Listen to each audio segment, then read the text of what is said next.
All right, good morning, everybody. Great to be the first speaker here for today, so try to keep it up the pace and make it exciting. 2013 has certainly been an exciting year in the security area, with almost weekly news what's happening in our digital world. I'm going to talk today about how the IT environment has evolved, how we have gotten in the security area where we are today, and why security and privacy matters, even if you're not in the security business. We don't have to look too far, maybe 10 years, when we can think about that we were living the PC era. Most of us were using PCs, mostly desktop stationary at your workplace. Your work computers were provided by your IT department, and most of the data was stored on those PCs or the servers that were within the company's premises. And obviously you had security on those devices, but also security was built around the company, the walls, the physical security that was in place, and the data security, the firewalls, and the fences that you built around that physical proximity and perimeter. And it was very clear that the business and private roles were separate. We were using mobile phones that we primarily used for making phone calls, or we used them for sending text messages. And we had very separate devices that we used at home and at work. We have come very far from that just in 10 years. Our world has become truly mobile. I think it's interesting to look at that about 2.3 billion devices that are sold every year. Devices meaning smartphones, phones, tablets, PCs. Out of those 2.3 billion devices, about 300 million of those are PCs. So a big share of all the new devices are truly mobile. And if we look at those 300 million PCs, year over year, there have been it has been a reduction of 11% from the previous year in terms of units sold in the market. And if we look at especially the brands that are PC brands that are consumer-facing, I think you can see even more drastic reduction in sales. So that means that we have truly become mobile. We are using the devices all over, and we have also become very dependent on IT, both in our business lives and private lives. If we think about the business side of it, most businesses, or even if we think about the utilities like electricity or water, they would stop functioning if all of a sudden we didn't have IT in place. So it's a very critical area for us to have. On the personal side, if we think about, we have truly become dependent on our devices. We have created an expectation that you can reach me almost at any time, and I will be responding to you almost without no delay. Read an interesting piece of news about sort of the dependency on devices that I think an average smartphone user checks their smartphone, his or her smartphone, on average 150 times a day. So think about it. If you take out the 8 hours that an average person sleeps, that 150 times a day means that we check our phones almost every 6 minutes. So let's see how many of you are able to resist that urge and are able not to check their phones during this presentation. The other area that we've really become truly obsessed about is connectivity. So we want to be connected at all times. And even though the data plans, if we look at the data plans, the caps in data plans, or the international roaming rates, they are finally coming to senses. and they're more affordable when you travel. At least for me, when I book a hotel, when I'm traveling, one of the things that I check is that is there a free Wi-Fi available. I think that's the reality of life. And also, we like to use public Wi-Fi hotspots, especially when we are traveling. So we don't want to be able to pay all of those fees that can be ridiculous at times when we are outside of the home country.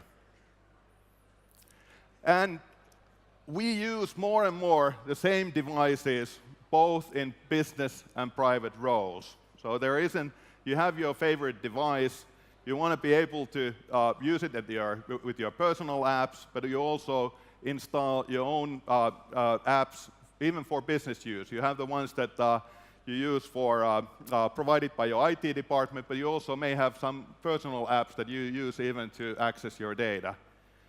So a lot of the times we can say that the IT departments that usually want to control and standardize things, I think they have just lost the battle, and they just need to embrace the reality that we have today.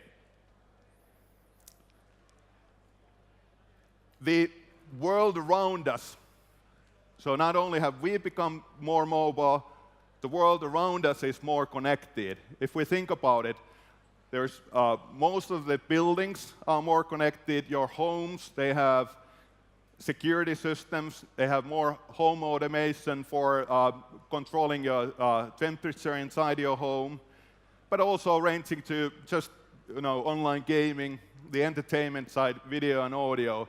You have more and more internet-connected devices. The traffic lights are connected to the network. The cars are getting more connected. I was at one point very skeptical about connected cars, that am I really truly interested in tweeting or getting my Facebook feed while I'm driving. But a very practical example that I've used is that I can, when I'm at my office, I can use my favorite search engine and look for the address where I'm going, and then directly send it to the car. And when I get into the car, it's already preloaded into the navigator, and I can just get going. That's a good example of how connected cars can actually make your life simpler. Then on a personal level, we love wearables. We love things that we can monitor the activities that we do. How much exercise do we get? How do we improve our golf swing? How well do we sleep? So how can we recover from the daily activities? So the quantified self, obviously, is a huge area that is increasing. Smart glasses, in Silicon Valley you would see those more commonly, and I think that you don't pay attention as much to those any longer, as you won't pay any more attention to headsets that people are wearing. Becomes the norm. So we augment our lives. All of those devices, they are either directly connected to the network, or they get connectivity through your smartphone into the network. So we live in a connected world, and that's just the way of life, how things are moving forward. If we look at the security threat landscape at the same time, if the IT world has changed, security has changed. Still, in the early 2000s, we know that most of the malware writers were just the modern graffiti makers, that they were just trying to get fame out of them, do things that would generate something that breaks the media barrier. One that I particularly well remember was the love letter, early 2000, I think it was April 2000, that was a worldwide phenomena and just spread all over the world. It had a malicious characteristics, but it wasn't really built for anything else than just get media attention. Then throughout the years, I think the attention went down until this last year. And I think that created a little bit of a false sense of security for a lot of people, as you didn't have as much media coverage about what's really happening down in the world. But today, as we know, the attacks are motivated by money. And when you are motivated by money, and how do you make money? Like sending spam, using home computers, or using practically a free, massive cloud computing environment to mine bitcoins, as an example. When you create something like that, obviously you want to go undetected. You don't want to create huge news because that would alert the people to remove the problems. And then we have learned about spying, espionage. We have learned about how cyber tools are used as an extension of politics. So the motivations are extremely different what they used to be earlier. The other thing that has been ongoing, that a lot of people have a perception that this is a Windows-only problem. That, okay, well, as long as I don't use a PC, I'm okay. And sure, obviously, a lot of and most of the threats are towards Windows systems. And the reason is that if I would be thinking about, well, where would I have the largest market penetration for my malware? Obviously, I look for the one that would have the most installed systems, and also which one is the lowest hanging fruit out of those, so easiest one to get into. Interesting to know that Windows XP, which was launched 2001, still has about 30% market share of all the PC operating systems. So people in that respect, even though I talked about that the world changes rapidly, in some respects people change very slowly. So even though that there are much better and safer alternatives available also from Microsoft, a lot of people still use very old systems. But now when I talked about, if we look at the number of units of devices that are being shipped, most of them being smartphones and most of them being Android, it's clear to see that all of a sudden Android becomes the new Windows, the most popular, the most dominated operating system in the world. And at the same time, when the old vulnerable XP systems disappear, the target will change.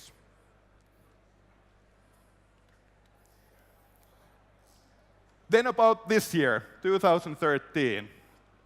The big break was in May of this year when Edward Snowden started leaking the news, first to The Guardian, about what's happening out there. And it has been a huge eye-opener when we have learned about the metadata collections, how security systems are deliberately weakened, and how personal data is being tapped into through programs like Prism, X-Keyscore, Tempora, Muscular, some of the names that you have heard through the news.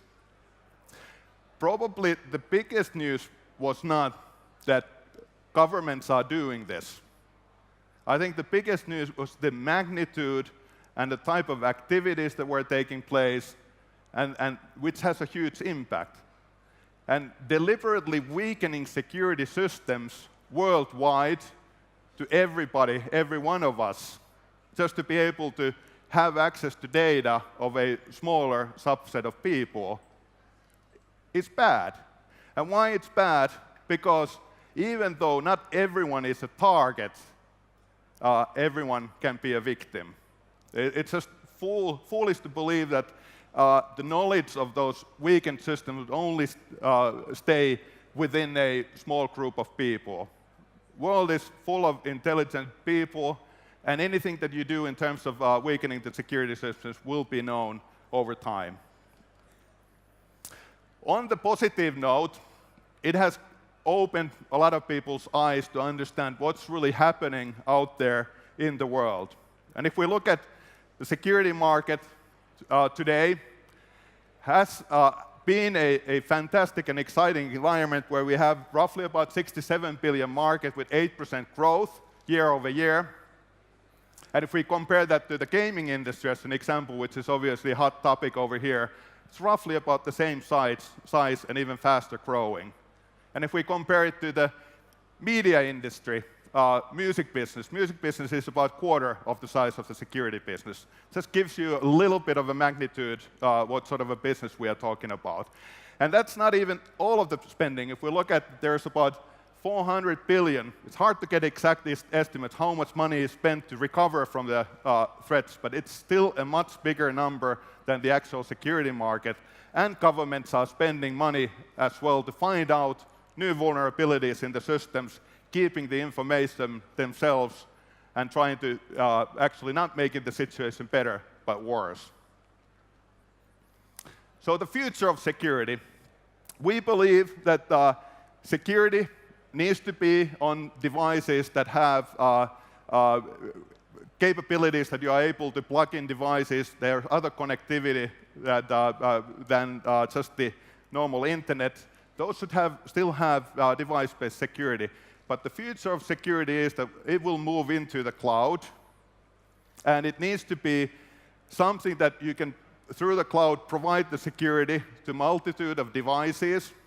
We can secure the connectivity, we can ensure the privacy, and security is thus more centered around people, and it's more centered around data.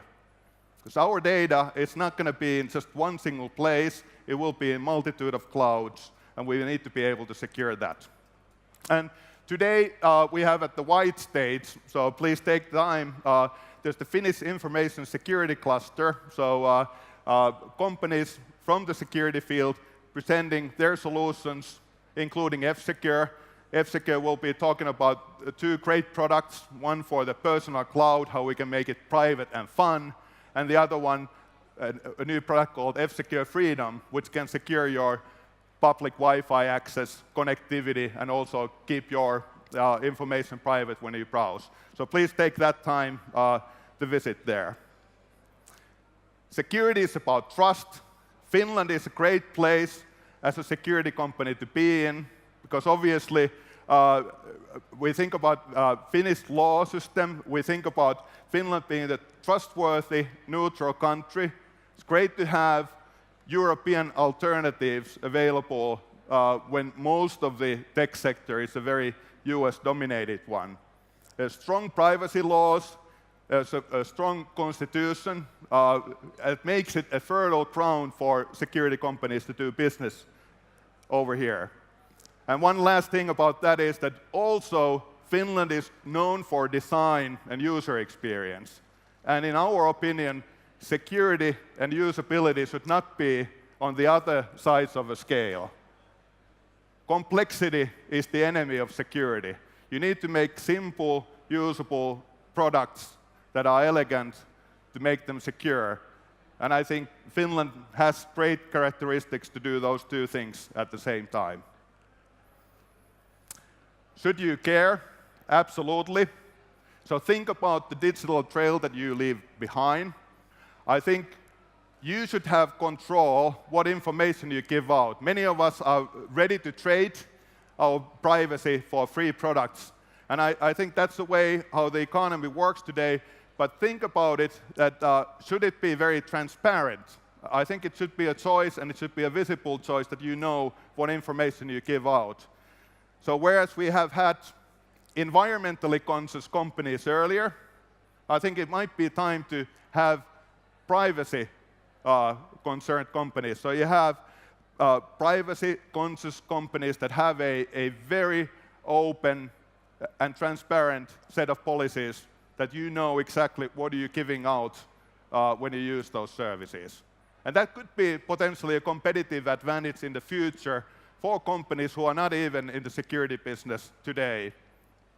But let's just see how the mindset changes on the consumer side. So you have the right for security and privacy. It should not be a privilege. That should be everybody's right. Please visit later on the Finnish Information Security Cluster's presentations at the white stage, and thank you.